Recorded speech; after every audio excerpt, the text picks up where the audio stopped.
और मंगनी के हवाले से ये बात भी ज़हन नशीन फरमा लें, ये जो हमारे मंगनी की रसूमात चलती है ना, कि लड़का लड़की को देख ले, लड़की लड़के को देख ले, उसके लिए इनकी सेटिंग करना, इनको अलग बिठाना, चाय पिलाना, खाना खिलाना, ये हमारी शरीयत का मिजाज नहीं है। देखने की गुंजाइश मौजूद है, तो एहतमाम मकसूद नहीं है। घर में काम कर रही है देख लें, पानी लेकर आइए देख लें, बाकायदा उनको बिठाएं, अलग खलवत उनको दें, ये ठीक नहीं है। और फिर बाकायदा रिश्ते से पहले दोनों का मिलना, बाहर घूमना, इनका मिजाज मिल जाए, ये शरीयत का मिजाज नहीं है। ये बात अच्छी तरह समझें। और जब रिश्ता पसंद आ जाए, मंगनी हो जाए, तो निकाह में ताखीर ना करें।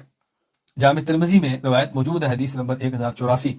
हजरत अबू हुरैरा रज़ी अल्लाह ताला अन्हु फरमाते हैं, रसूलुल्लाह सल्लल्लाहु अलैहि वसल्लम फरमाया, जब तुम्हारे पास ऐसा शख्स पैगाम निकाह भेजे, तुम जिसके दीन और अखलाक को पसंद करते हो, फज़व्विजूहु, फिर निकाह कर दो।